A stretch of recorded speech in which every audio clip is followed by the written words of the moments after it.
Hello. Hello Bhagat ji सत साहिब जी। और भगत जी कछु बताओ। हाँ जी। हमने कि एक बच्चा चलो होगा आप 20-25 दिन हो गए। कैसे? यहाँ से चला गया रिसाए के चलो होगा पर गुस्सा हो हैं? गुस्सा हो के चलो होगा 1 महीना से पता ही नहीं है। कहाँ चले गए? पता नहीं कहाँ है वो कहाँ है पता हमने कि आप कछु गुरुजी से करवाओ। गुरुजी क्या करेंगे भगत जी? नहीं आप कछु बने तो बताओ। इसमें क्या बनेगी? चला गया तो आ जाएगा। कोई बच्चा तो है नहीं भगत जी, समझदार है। जब ठोकर लगेगी समझ में आ जाएगी तो वापस आ जाएगा। ये तो परेशानी है घर के सब लोग परेशान है। परेशान क्यों हो रहे हो बताओ? इसमें परेशानी का कौन सा कारण है भगत जी? कोई बच्चा तो है नहीं कि भाई वो कोई मेले में खो गया है। समझदार है। कितनी उम्र थी? 18 साल को। तो 18 साल का कोई बच्चा थोड़ी होता है भगत जी। मेरे तो 18 साल में बच्चे पैदा हो गए थे। नहीं वो तो सही है लेकिन अब घर में परेशानी है भगत जी। हमने कही हम सबसे परेशानी भगत जी जब तक ज्ञान नहीं है तब तक है। हाँ। बाकी कोई परेशानी नहीं है भगत जी। जब ठोकर लगेगी अपने आप मुंह उठा के आ जाएगा। ये समय ऐसा ही होता है ना। आदमी 7वें आसमान पे होता है, उसको लगता है कि मैं सब कुछ कर लूंगा। मेरे को तो माँ बाप ने घर में कैद करके रखा हुआ है। लेकिन जब वो बाहर जाता है ना और जब उसको दुनियादारी का मालूम पड़ता है तो थोड़े दिन में ना मुंह नीचा करके वापस आ जाता है। आप अपने भगवान की भक्ति में ध्यान दो। जाएगा तो जाएगा भगत जी। जब भगवान के बेटा बेटी आज उसके नहीं हो सके, जब गुरुजी के बेटा बेटी उसके नहीं हो सके, आप और हम क्या उम्मीद करें इनसे? तो बात सही आपने है। जन्म दे दिया, पाल दिया, पोस दिया, पढ़ा दिया, लिखा दिया है। अब सारी जिंदगी कोई उनकी गुलामी करने का ठेका ले रखा है क्या हमने? अब बताओ सब पैसे देते खर्चा दिया उनको जुड़वा दिया परमात्मा की भक्ति दिलवाए दई समझाए था जो कछु मांग रहा है दे रहा है लेकिन फिर हम चले जा रहा है। अब कहा हो। अब क्यों उसके लिए टेंशन कर रहे हो? जब एक बात बताओ, आपने सब कुछ इतना उसके लिए किया और जब वो आपका नहीं हो सका, एक छोटी सी बात के ऊपर मान लो वो आपसे नाराज होके घर से निकल गया, बुढ़ापे में क्या उम्मीद करोगे आप उससे कि आपको 2 टाइम की रोटी दे देगा वो? बात तो सही है। भगवान पे विश्वास करो। आपको भक्ति मिल गई परमात्मा की। देखो उस लड़के का अपना संस्कार है भगत जी। हाँ। उस लड़के का अपना संस्कार है, हम उसमें कोई फेरबदल नहीं कर सकते। और ये स्थिति कोई आपके साथ में नहीं है, ये किसी के भी साथ में हो सकती है। हमने ज्ञान को आधार बनाना पड़ेगा। मेरा बड़ा लड़का है, 18-19 साल का है, ठीक है। और जो भी जिम्मेदारियां होती हैं परमात्मा ने सारी निभाई, ठीक है। अभी पिछले 2 महीने से कोई छोटी सी बात को लेके कोई बात नहीं, बात भी उसके हित की, उसके भले की, ठीक है। लेकिन उसको लगा कि भाई मुझे तो जो है मतलब कैद करके रखा हुआ। तो दास ने कहा भैया इस गलतफहमी में बिल्कुल मत रहना, ना मैं कैद हूं ना तू कैद है। मेरी तरफ से तो उसी दिन आजाद हो गया जिस दिन मुझे परमात्मा का ज्ञान मिल गया था। और तेरी मर्जी है, तू कोई बच्चा तो है नहीं, ना कोई नादान तो है नहीं, 18 साल का हो गया, तू खुद सोच सकता है, तू समझ सकता है, तू विचार कर सकता है। बोला मैं तो जयपुर जाऊंगा, मैं मेरा अलग से काम करूंगा कोई कंपनी में। मैं कह तू पाकिस्तान जाता है मेरी तरफ से, मुझे कोई टेंशन नहीं है भैया। तू मैं तेरे भरोसे नहीं हूँ, मैं उस परमपिता परमेश्वर के भरोसे हूँ। ना मैंने तेरे पीछे अपनी कोई उम्मीद बांध रखी, ना मैं बांधूंगा। ऐसी मूर्खता मैं नहीं करूंगा। वो घर से चला गया तो ले जा भैया किराया, मेरे पास तो ये है, इससे ज्यादा कुछ है नहीं, आगे मेरे से कोई उम्मीद करना मत। और अपना जो भी काम धंधा कर, कहीं भी रह। और जब तेरे घुटने टूट जाएं, तुझे लगे कि हाँ भाई यहाँ तो कोई किसी का नहीं है, तो मुंह उठा के अगर आ जाएगा तो 2 टाइम की रोटी परमात्मा फिर तेरे को दिलवा देंगे। उसके बाद भगत जी 2 महीने हो गए, ये दास अपने परमपिता परमेश्वर के चरणों की सौगंध खा के कहता है 2 महीने हो गए ना तो उस लड़के को मैंने आज तक फोन किया, जबकि उसके पास में 25,000 रुपए का फोन भी है। ना मैंने उसको फोन किया ना उसका फोन आया, ठीक है। बाल बच्चे हो सकता है भगतमती उससे बात करती होगी क्योंकि माँ की ममता थोड़ी सी अलग होती है, लेकिन मैंने मेरी भगतमती से भी नहीं पूछा। 2 महीने हो गए, गुरुजी साक्षी हैं, गुरुजी के चरणों की सौगंध खा के कहता हूँ, मैंने मेरी भगतमती से भी नहीं पूछा और ना इसने मेरे को बताया वो कहाँ है, वो किस हाल में है, जी रहा है, मर रहा है, क्या कर रहा है ना। मैंने जयपुर में मैंने किसी भगत से पूछा, जबकि मुझे इतना मालूम है जयपुर में कहाँ होगा, लेकिन मैंने उन भक्तों से भी 2 महीने हो गए कोई बातचीत नहीं करी कि वो लड़का कहाँ है, वो क्या कर रहा है, वो क्या नहीं कर रहा है। हमें कोई मतलब नहीं, और ना मेरे अंदर ऐसी कोई भावना आई कि वो क्या कर रहा होगा। उसका संस्कार उसके साथ में है। गुरुजी ने सत्संगों में पूरा निचोड़ बता दिया भगत जी, और यही वो बातें हैं जो हमें बांध के रखेंगे आने वाले समय में। ध्यान रखना, हमें अगर इस मोह माया में अगर फंसाएंगी तो यही बेटा बेटी हैं। जरूरी नहीं कि बेटा बेटी ने नाम ले लिया तो बिल्कुल वो परमात्मा के हो गए। जब तक वो ज्ञान को नहीं समझेंगे तब तक वो काल की हद में है। वो आपको भी तोड़ने की पूरी कोशिश करेंगे। ये काल भगवान की चाल होती है, आपके बेटा बेटी के माध्यम से आपको फंसाने की वो कोशिश करेगा। भगत जी गुरुजी ने हमें राजा जनक का जो किस्सा सुनाया वो किस लिए सुनाया। राजा जनक जो राजा था और जिसने सीता को बचपन से पाला, ऐसे राजमहलों में रखा, वो तो उसका दुख देख ही नहीं सकता था। और उसने तो अपनी बेटी के अच्छे भविष्य के लिए अयोध्या के राजा दशरथ के बेटे रामचंद्र जी के साथ में उसकी शादी की थी, ये सोच के कि मेरी बेटी सुखी होगी, कभी दुखी नहीं होगी। जब 12 वर्ष का उनको वनवास मिला, 12 वर्ष का या 14 वर्ष का जो भी था, वो जंगल में भटक रही थी।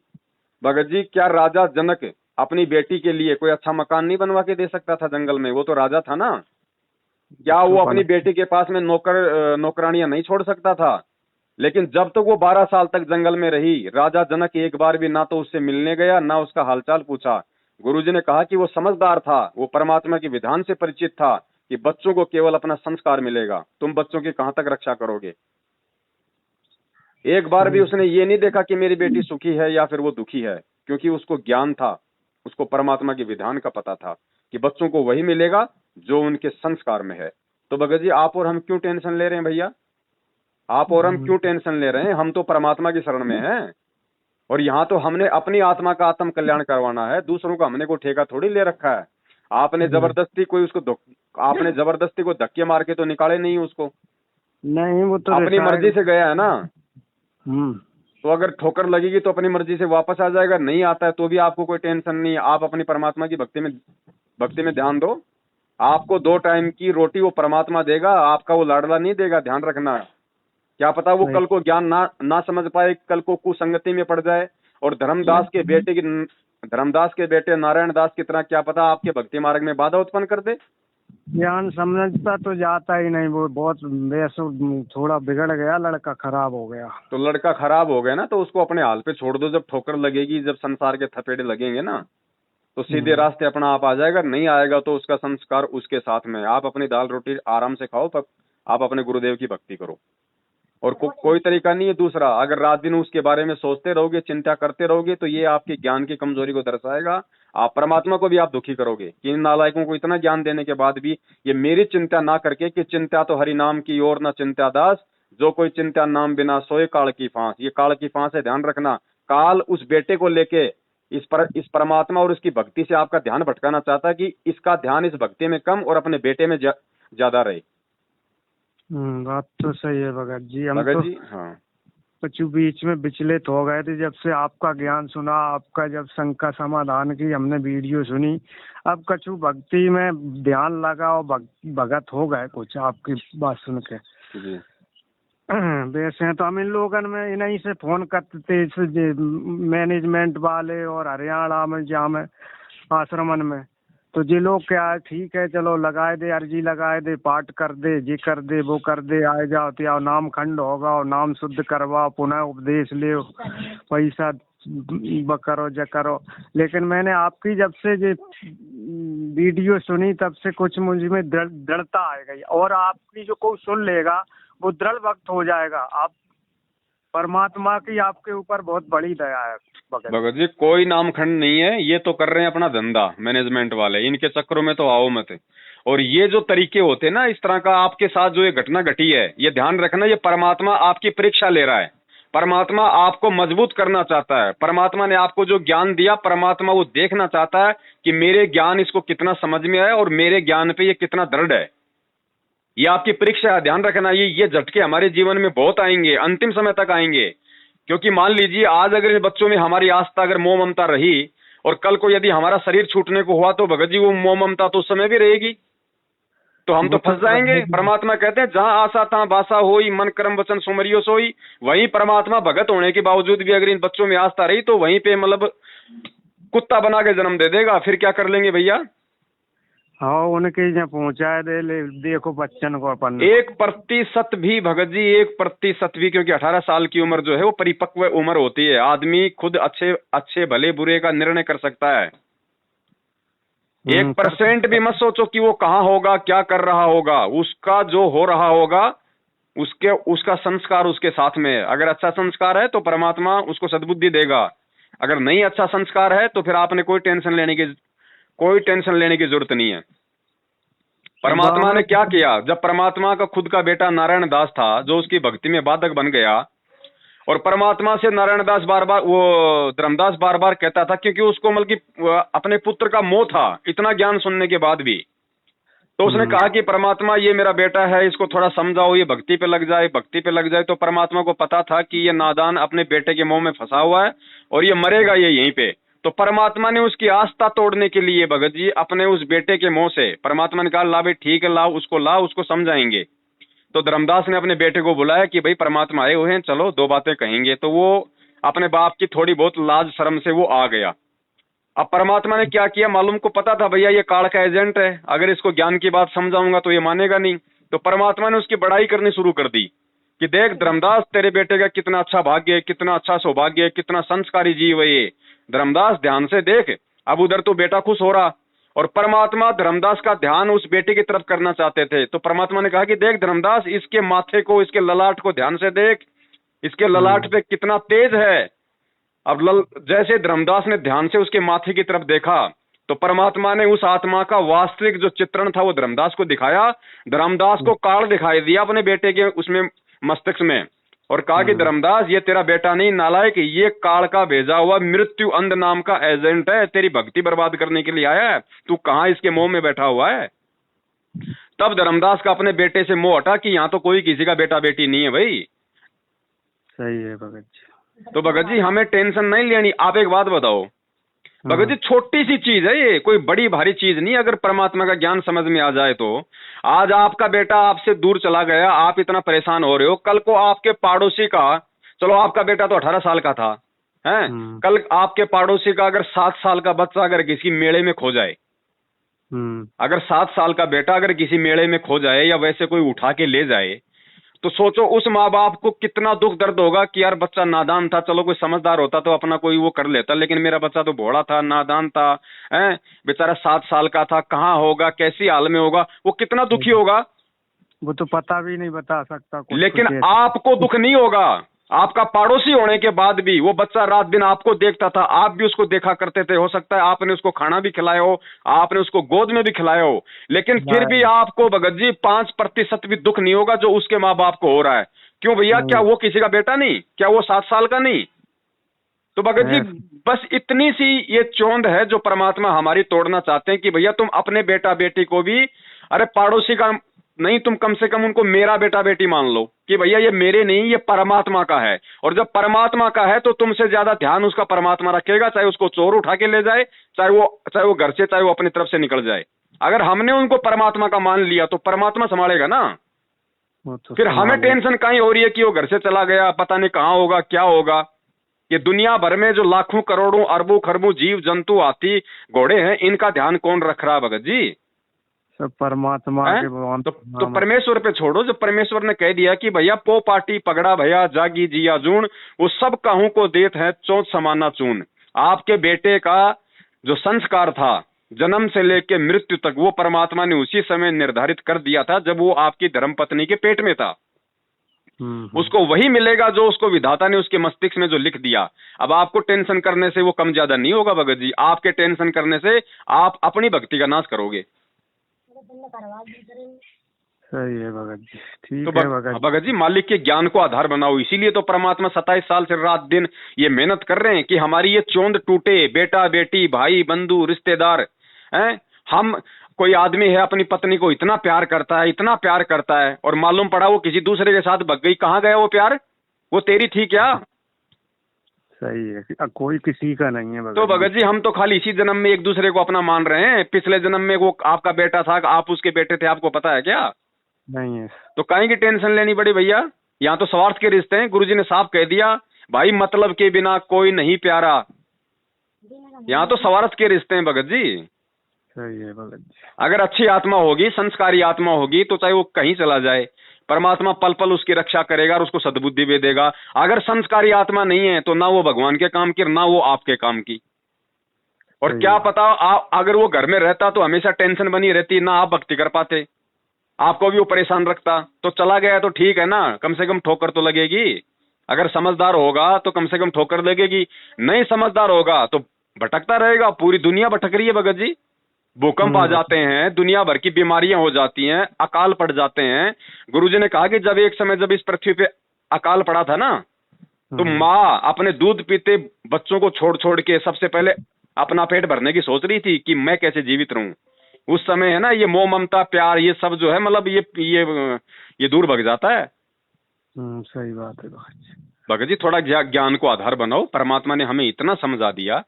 अब मान लीजिए क्या पता आपका भगत जी कल ही आपका सतलोक जाने का टाइम आ रहा हो और काल ने आपको ये टेंशन लगा दी, बताओ आप कैसे सतलोक जाओगे? मुझे ये बता दो। परमात्मा लेके जाएगा तो भी नहीं जा पाओगे आप, आपके अंदर वो भाव रहेगा। अब वो भाव रहेगा तो परमात्मा कहाँ ले जाएगा आपको? परमात्मा ने तो जैसे रानी इंद्रमती का उदाहरण दिया, सुपथ सुदर्शन का उदाहरण दिया, मानसरोवर पे ले जाके 21 ब्रह्मांड से बाहर निकाल के परमात्मा ने उनसे पूछा कि रे नालायको, अभी भी तुम्हारे मन में कोई छोटी मोटी कोई आस हो, कोई रिश्तेदार को लेके, बेटा बेटी को लेके, तो बता दो। तो सबने ये कहा कि परमात्मा और तो सब ठीक है मालिक है, वो मेरा पति था ना, वो थोड़ा सा उसने नाम नहीं लिया परमात्मा, आत्मा तो बहुत अच्छी थी वो है। परमात्मा कभी उसको भी आप, अगर आपका कोई संस्कार हो उसका, तो मालिक उसको भी अपनी शरण में लेना।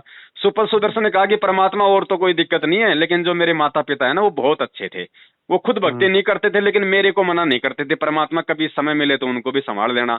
अब बताओ वहां जाके भी माँ बाप की ठेकेदारी ले रहे हैं, तो ये काल ऐसे ठगता भगत जी। हमने ये ठेकेदारी यहीं पे समाप्त करनी है। हम तो नौकर हैं, परमात्मा के नौकर, और ये बेटा बेटी हमारी नहीं है भगत जी, ये तो हमारे को परमात्मा ने नौकरी दे रखी है। रही समझ में भगत जी। गुरुजी ने साफ साफ बता दिया कि एक औरत थी और उसकी ड्यूटी लगाई किसी सेठ के घर पे, और ड्यूटी क्या थी कि भैया जो मेरे घर के पास में जो स्कूल है, रोज मेरी बेटी को लाएगी, रोज मेरी बेटी को लेके जाएगी। वो रोजाना उस सेठ की लड़की को, जो छोटी लड़की थी, उसको स्कूल छोड़ के आती, छोड़ के उसको लेके आती, साथ में रखती एक छत्ता। गर्मी का टाइम होता, कोई बरसात होती तो वो उसके ऊपर रखती, ना कि अपने ऊपर, कि भाई सेठ की लड़की है, अगर कुछ हो गया, तबीयत खराब हो गई, सेठ नाराज हो जाएगा। और जिस दिन उसकी नौकरी वहां से हटी, उसके बाद वो लड़की चाहे वो नाली में पड़े, वो लड़की चाहे धूप हो चाहे बरसात हो, उसकी तरफ वो झांक के भी नहीं देखती, ना कभी वो विचार करती है कि वो लड़की गर्मी में मर रही होगी या वो लड़की स्कूल जा रही है कि नहीं जा रही। सोचती है? वो नहीं सोचती ना, क्योंकि उसको पता है कि मैं नौकर थी, मेरी केवल नौकरी थी, मैं इससे ज्यादा मेरा इससे कोई संबंध नहीं था। तो गुरुजी ने यही कहा भगत जी कि भाई ये जो आत्माएं हैं, ये तेरे बेटा बेटी नहीं है नालायक, क्या पता कितनी बार तू इसका बेटा बन गया, ये तेरा बाप बन गया, ये मेरे बेटा बेटी है, मैंने तेरे को ये सेवा दे रखी है, जब तक तेरे भाग्य में है तब तक तू इनको खिला पिला, जब तक ये जवान ना हो जाए, ये समझदार ना हो जाए, सोचने समझने लायक ना हो जाए, तब तक तेरी जिम्मेदारी है इनको खिलाने पिलाने की, उसके बाद तेरी जिम्मेदारी नहीं है इनकी, ये मेरा बेटा बेटी है। तो भगत जी अगर हम परमात्मा का समझेंगे तो टेंशन नहीं होगी, अगर हम अपना समझेंगे तो टेंशन होगी भगत जी। भगत जी आज नेट 2 महीने हो गए भगत जी, आपका लड़का भी आपसे झगड़ के गया, मेरा लड़का भी थोड़ा सा मन मुटाव करके गया। मैंने तो खुद कहा कि भाई साहब मैं तो हाथ जोड़ता हूँ, जितनी जल्दी यहाँ से निकलेगा मेरे लिए भक्ति का उतना अच्छा माहौल बनेगा इस घर में।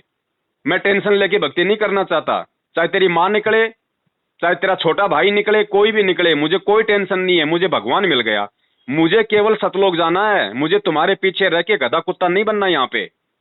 सही बात, सीधी बात है। आज 2 महीने हो गए मैं गुरुजी के चरणों की सौगंध खा के कहता हूँ, क्योंकि मैं भगत जी दूसरे को तभी शिक्षा देता हूँ जब मैं खुद उस शिक्षा पे चलता हूँ। मेरे मन में अगर अपने बेटे के प्रति अगर 1% भी अगर प्यार हो, 1% भी अगर कोई लगाव हो, या मेरे दिल में जरा सी भी कोई ऐसा हो कि परमात्मा, तो परमात्मा इसी समय मेरी सारी भक्ति नष्ट कर दे। मैं ये दावा करता हूं आपके सामने, 1% भी नहीं है मेरे अंदर, चाहे वो आज मर जाए, 1% ही नहीं होगा मेरे अंदर, क्योंकि मुझे पता है कि मुझे सतलोक जाना भैया। ये पता नहीं कितनी बार मर लिए, कितनी बार ये जी लिए। सही है भगत जी। तो मालिक पे विश्वास रखो भगत जी, अपनी भक्ति पे ध्यान दो, फिर वो आपके सच्चाई पे कोई भगत चल रहा हो भगत जी, ये तो उससे बूट वे में उबा में लगे अपना पेट भर वे में ना। भगत जी देखो, ज्ञान समझ में आने की बात है। अगर सबने नाम ले लिया तो सभी सतलोक नहीं जाएंगे बड़े भाई, ध्यान रखना। और वर्तमान में जिन्होंने नाम ले लिया वो भी सब इसी जन्म में नहीं जाएंगे। इसीलिए परमात्मा ने 1000 साल का समय रखा है कि जन्म लेते रहेंगे, नरक भोगते रहेंगे, माँ के पेट में जन्म लेते रहेंगे। जब समझ में आएगी तभी लेके जाएगा परमात्मा। जब तक आत्मा खुद की चेतना नहीं होगी आत्मा में, तब तक परमात्मा सतलोक नहीं ले जाएगा। भगत जी ध्यान रखना, हम सतलोक से यहाँ आए थे, हमें भगवान ने धक्के नहीं मारे। सतलोक से हम अपनी मर्जी से आए थे, काल पे आस्था करके। और जब तक हम अपनी मर्जी से भगवान पे आस्था करके सतलोक जाने के लिए तैयार नहीं होंगे, भगवान नहीं लेके जाएगा। सही है भगत जी। हम जब काल के साथ यहाँ आए तो हमने पीछे हमने सोचा था कि यहाँ मेरा जो बेटा है, मेरी जो बेटी है, मेरी जो पत्नी है, इनका क्या होगा। हम इतने आसक्त हो गए हम इसके ऊपर, हमने वहां अपने परिवार की भी टेंशन नहीं ली। तो इतनी टेंशन जब हमने उस परमात्मा और सतलोक के लेके यहाँ हो जाएगी कि ये परिवार, ये बेटा बेटी मेरे नहीं है, परमात्मा के, मालिक संभालेगा इनको, मेरा तो दाव लग गया, मुझे तो सतलोक जाना है, तब हम सतलोक जाएंगे भगत जी। सही है भगत जी, सही है। इससे ज्यादा नहीं भगत जी कुछ भी। ये काल बहुत भयंकर चाल चलेगा, ध्यान रखना। कल को आपका सतलोक जाने का टाइम आ गया, आप सोचोगे भाई कोई दिक्कत नहीं, मुझे कोई टेंशन नहीं, मुझे किसी प्रकार की कोई मोह ममता नहीं। हो सकता है आपका 7 साल का, आपका 2 साल का छोटा सा आपका पोता, उसको क्या पता आपके सतलोक जाने से एक दिन पहले कोई चोर उठा ले जाए। अब भगत जी आप तो मर गए, आप तो टेंशन में, बताओ आप तो नहीं जा पाओगे सतलोक अगर ज्ञान नहीं है तो। सही है। चाहे उसी समय भगत जी कुछ भी हो जाए, चाहे 2 साल के बच्चे को कोई चोर उठा के ले जाए, चाहे 20 साल का बच्चा आपकी आंखों के सामने मर जाए, आपका टारगेट केवल सतलोक होना चाहिए कि भैया ये 2 साल का क्या मरा है। मैं तो असंख्य बार गुरुजी ने बताया कि जो महावीर जैन था वो 60,000 बार वो तो माँ के गर्भ में मर लिया, 2 साल की तो बात ही दूर है। और मेरा कितनी बार पता नहीं माँ के गर्भ में मेरी जो है मृत्यु हुई होगी। तो ये तो संस्कार है ना कि पिछले जन्म में उस आत्मा ने क्या अच्छे बुरे कर्म किए थे, उस आधार से चाहे वो 2 साल का मरे चाहे 20 साल का मरे, वो उसको संस्कार मिल रहा है उसका। सही है। और परमात्मा जो करता है वो अच्छा ही करता है, ये सोच के भगत जी हमने आस्था नहीं रखनी इनमें बिल्कुल भी। सिर्फ सेवा करनी है उस परमात्मा के बच्चे समझ के, बाकी इनमें कोई मोह ममता नहीं रखनी कि ये मेरा अच्छा करेंगे या मैं इनका अच्छा कर दूंगा, कि मैं या फिर मैं इनके भरोसे हूं। यहाँ कोई किसी के भरोसे नहीं है। गुरुजी ने कहा कि जिन बच्चों के माता पिता मर जाते हैं ना, वो बच्चे भी हमने ऐसे देखे जिनके माँ बाप हैं उनसे भी लाख गुना अच्छे रहे वो, क्योंकि वहां बच्चों को अपना संस्कार मिलता है भगत जी। सही है, वो तो परमात्मा रक्षा करता है सबकी। तो टेंशन मत करो भगत जी, आराम से खाना खाओ, 3 टाइम परमात्मा की आरती करो, अपना मंत्र जाप करो, अपना काम धंधा करो, बाकी मालिक पे छोड़ दो। टेंशन मत करो भगत जी बिल्कुल भी। तब परमात्मा हमसे प्रसन्न होगा कि हाँ वास्तव में मेरे बच्चे मेरे ज्ञान से चल रहे हैं। ठीक है भगत जी, समझ में आया। आज परमात्मा हमें यही तो दिखा रहा है भगत जी। परमात्मा एक आम व्यक्ति की भूमिका में, एक आम भगत जी वो बाप का भी रोल कर रहा है, वो एक बेटे का भी रोल कर रहा है, वो एक पति का भी रोल कर रहा है, और वो एक गुरु का भी रोल कर रहा है, और भगवान तो वो है ही। अब आज गुरु जी 7 साल से जेल में बैठे हैं, अब पीछे से उनके बच्चे कौन पाल रहा है? परमात्मा की। कौन पाल रहा है बताओ? तो ये परमात्मा दिखा रहे हैं ना हमारे को कि भैया मैं तो जेल में बैठ गया, अगर मैं ठेकेदार होता कि मेरे बच्चे मेरे पीछे हैं, मेरे बिना क्या खाएंगे, कैसे उनका गुजारा होगा, तो बताओ 7 साल से मैं तो जेल में बैठा हूं, अब मेरे बच्चों को कौन खिला रहा है? जबकि वो नालायक तो ऐश कर रहे हैं करोड़ों में संगत को ठग ठग के। हमारे एक भगत जी हैं, वो बता रहे थे कि हम सार नाम लेने को गए तो पहले उनने सीधी पे बताओ, जब समझ में नहीं आओ तो मुँह खादी बताओ कि ऐसे जाप करो। वो तो ऐसे सार नाम दे रहा है, घर ही याद कर हमें भंवर मच्छ ने ऐसा खाया कि मैं पीने पड़ गया, मरने से बचा। बोलो भगत जी इस सार नाम से जो सतलोक आश्रम मैनेजमेंट हरियाणा दे रहा है डीवीडी वाले सार नाम से, इससे अच्छा तो मैं ये कहता हूँ अगर किसी दुकानदार से आलू टमाटर लाओगे तो कम से कम घर में सब्जी बनेगी, पेट तो भरेगा, उससे तो कुछ नहीं होना। जय के ऊपर से ये सार नाम के ऊपर अपाऊ घमंड करें बैठे कि हम तो सार नाम ही है। ये परमात्मा दिखा रहे हैं भगत जी, ये परमात्मा की तरफ से ये परीक्षा थी कि नालायकों फिर मैं यहाँ धरती पे क्या बकरी चराने आया हूँ? अगर सारनाम भी तुम अगर इन काल के एजेंटों से ले रहे हो तो मैं क्या धरती पे फिर भेड़ बकरियां चराने के लिए आया हूँ? फिर मेरा काम क्या है फिर यहाँ पे? वही तो कह रहा है इन्हें तो शिवन को बांट रहा है। तुम इतना इंतजार नहीं कर सकते? तुम्हें इतना विश्वास नहीं कि पता नहीं गुरुजी जेल से आएंगे कि नहीं आएंगे, सार नाम तो ले लो, ऐसे सतलोक जाओगे क्या? अरे बिना ड्राइवर के अगर तुम बस में अगर तुम बैठ भी गए तो क्या तुम दिल्ली पहुंच जाओगे? बस तो ड्राइवर चलाएगा भैया। ड्राइवर के बिना चाहे तुम बैठ जाओ उस बस में, फालतू में घंटे 2 घंटे में गर्मी मर के फिर तुम नीचे उतरोगे।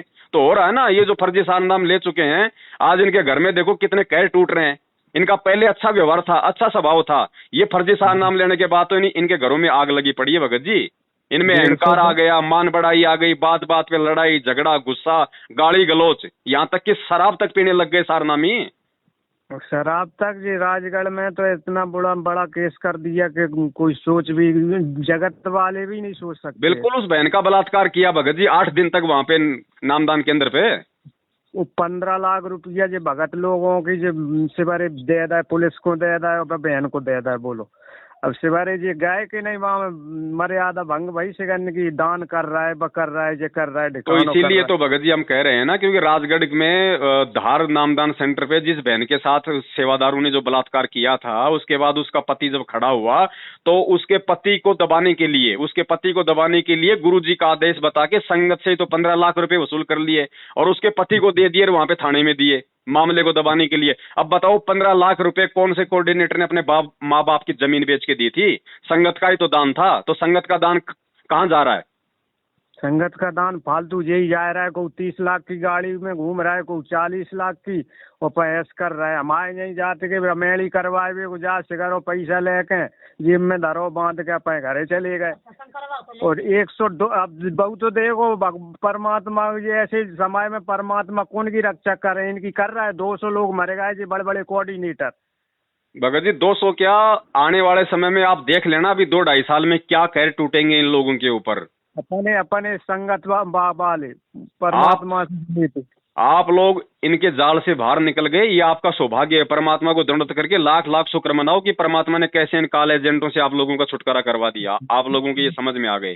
पहले तो सुनने ही नहीं दे रहे थे कि नहीं वो तो गुरुद्रोही है, उनकी के सुनोगे तो तुम तो गुरुद्रोही हो जाओगे और तुम ऊपर काल कोई छाया हो गई, तुम्हारे सर पे काल आ गया। अब हमने जब आपकी वीडियो सुनी, अब हम बहुत दिन से 5-6 महीने से ही सुनी और 5-6 महीने से अलग हो गए। सत्सेवकों की हम लोगों ने बहु करी, जैसे सत्संग हुआ, चर्चा भाई, सत्संग तो नहीं भाव, तो सब में बताइए एक दूसरे इनके ऐसे ऐसे सच्चाई बताइए। किताब हुए सिर्फ कछु आपको वीडियो सुनो, आप दूसरे इनको बताओ। कछु लोग हमने 10-5 तो जोड़ लाया अपने संग जो हमारे खास आते, उन्हें सच्चाई बताए। लेकिन और लोग से कछु कहो तो वो कहते हैं अरे तुम तो फालतू के, तुम्हारे ऊपर तो काल का साया है। तो हमने कहा आप ये बताइए गुरुद्रोही कौन होता है? कि वो पवन और संजय तो दोनों गुरुद्रोही है। भैया अच्छा है, तुम लोग अपना बचाव रखो, हमारे टेंशन में मत लो। और आप तब से भगत जी बड़े भाई, जब से आपका वीडियो सुना मुझे कुछ समझ में आई, कुछ सच्चाई आई, उस दिन से मैं परेशान नहीं हूँ। बिल्कुल काम धंधा हर चीज, घर में सब कुछ शांति है। भगत जी सीधी सी बात है, हमारा मकसद है कि इन आत्माओं को, हमारे भाई बहनों को सच्चाई से परिचित करवा के परमेश्वर की मर्यादा तोड़वाने से बचाया जाए। और जब मर्यादा नहीं टूटेगी, हमें सच्चाई का पता हो जाएगा, तो सच्चाई का पता होगा तो हमारा एक तो भक्ति में मन लगेगा, गुरु पे हमारा विश्वास बढ़ेगा, और मर्यादा नहीं टूटेगी तो परमात्मा तो लाभ देगा ही, उसका तो विधान है। आपको जब तक आत्मिक शांति नहीं मिलेगी इस भक्ति से, जब तक आप मतलब शंकाओं में घिरे रहोगे, आप कैसे भक्ति करोगे? आप शंका में कहाँ भक्ति होती? मन इधर उधर घूमता रहेगा। ये काल का एजेंट है, ये तो पल पल भर में बदलता है, इसका क्या ठिकाना है? तो भगत जी बिल्कुल टेंशन मत लो। आप सोच के देखो, जब आपकी 20 या 18 साल की उम्र थी तो आप भी यही सोचा करते थे कि भैया मैं सब कुछ कर सकता हूँ, मुझे पूरी दुनियादारी का ज्ञान है। हम उस बच्चे को बच्चा मान रहे हैं क्योंकि वो हमारा बच्चा है, हम उसको बच्चा मान रहे हैं, लेकिन वो बच्चा नहीं है भगत जी। आप अगर उसके दिमाग से सोचोगे तो वो आपसे 4 गुना ज्यादा अपने आप को समझदार मान रहा है। वो तो सही है भगत जी। तो टेंशन नहीं लेनी भगत जी, बिल्कुल भी टेंशन नहीं लेनी है। ये अरबों खरबों की जनसंख्या, सबको परमात्मा संभाल रहा है, ध्यान रखना। सही है भगत। जिसका जैसा संस्कार है उसको परमात्मा दे रहा है। अरे नरेंद्र मोदी जैसे चाय बेचने वाले को देश का प्रधानमंत्री बना दिया, सही बात। तो क्या वो भगवान नहीं संभाल रहा है क्या? जिसका जैसा संस्कार है। और आपका बच्चा तो भगत जी इतने दिनों से आरती भी सुन रहा है, सत्संग भी सुन रहा होगा, कुछ नाम लिया तो मंत्र भी कर रहा होगा, उसके पास तो बतेरा भक्ति धन है। उसके बलबूते पे तो परमात्मा चाहे वो कितने कुकर्म करे, उसको फिर भी बहुत अच्छा जीवन मतलब जीवन दे देगा। तो हमें टेंशन नहीं करनी बड़े भाई, परमेश्वर के ज्ञान को हमने अब हर स्थिति में आधार बनाना पड़ेगा। अब हमने 650 साल की तरह उस परमात्मा को दुखी नहीं करना कि हम आपका ज्ञान नहीं समझ पाए। सही भगत जी, ठीक है, ठीक है ना। दया परमात्मा की, मालिक को दंडवत करो और कहो कि हे परमेश्वर, वो आपकी संतान है, वो आपकी आत्मा है, मेरा नहीं है परमात्मा।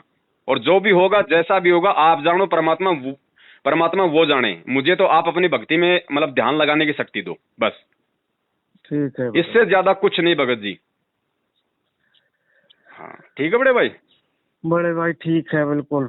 सत साहिब जय हो बंदी छोड़ की। ये आपके साथ नहीं, आपसे पहले तो मेरे साथ हो रखी है, इसलिए मैं आपको बता रहा हूँ ये सारी बातें भगत जी। ठीक है भगत जी, आ गई समझ में, आ गई। हाँ।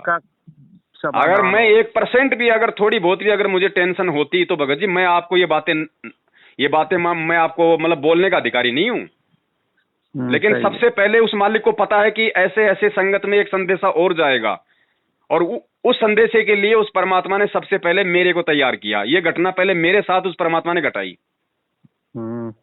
तभी तो भगत जी लोगों का ये इन चीजों का मालूम पड़ेगा। ये बेटा बेटी के पीछे, धन संपत्ति के पीछे तो काल हमारे को लूटता है, और है क्या यहाँ पे, और हमारा है क्या यहाँ पे, बताओ। कुछ नहीं। ये दो चार ही तो ऐसी चीजें हैं जो अंतिम समय में हमारे को यहाँ पे मतलब रोक लेती हैं। ममता, मोह, नाते, रिश्ते, धन संपत्ति, यही है और का। तो भैया इनको तोड़ना पड़ेगा, इनको टूटे बिना काम नहीं चलेगा। गुरुजी कहते हैं तन मन धन सब मेरा। जैसे मालिक ने सत्संग में कहा कि तुम तो खाली फॉर्मेलिटी करते हो, तुम तो खाली बस लेके वो अपने हाथ में धूप बत्ती, जैसे हम पहले कहते थे, हे प्रभु तन मन धन सब तेरा, तेरा तुझको अर्पण क्या लागे मेरा। तो परमात्मा कहते हैं ये तो भाई तुम्हारी नौटंकी है।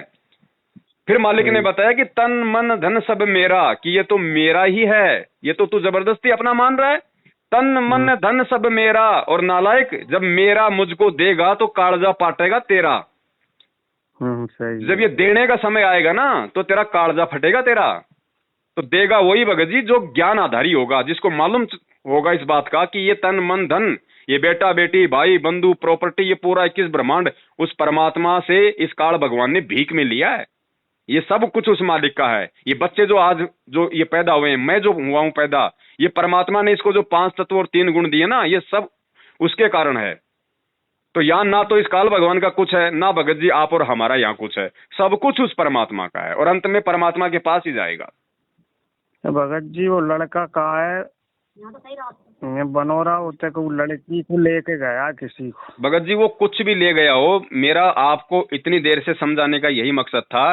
चाहे वो किसी लड़की को लेके भगा हो, चाहे वो खुद अकेला भगा हो, चाहे वो कुछ भी किया हो उसने, आप उसकी तरफ से निश्चिंत हो जाओ। बिल्कुल भी गलती आपने नहीं करी है, ध्यान रखना। गलती तो वो बच्चे ने करी है। तो गलती बच्चे ने करी है ना, तो उसको भुगतना है या नहीं भुगतना है वो परमात्मा जाने और वो बच्चा जाने। भगत जी आप अपनी भक्ति पे ध्यान दो। ठीक है।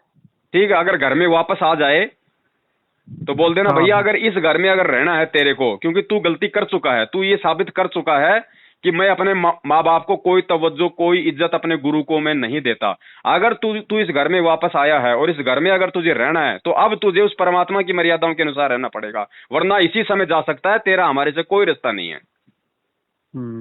सीधा टाइट कर देना। ये बच्चे हमारे सिर पे भगत जी उस समय चढ़ते हैं जब हम इनको जबरदस्ती अपने सिर पे बैठाते हैं। इनकी नाजायज जो फरमाइश होती है उनको हम जबरदस्ती अपनाते हैं। ठीक है भगत जी, ठीक। बोला भैया 4 दिन किसी रिश्तेदार के पास जाके आ, तेरे को मालूम पड़ जाएगा 2 टाइम का खाना कैसे खाया जाता है।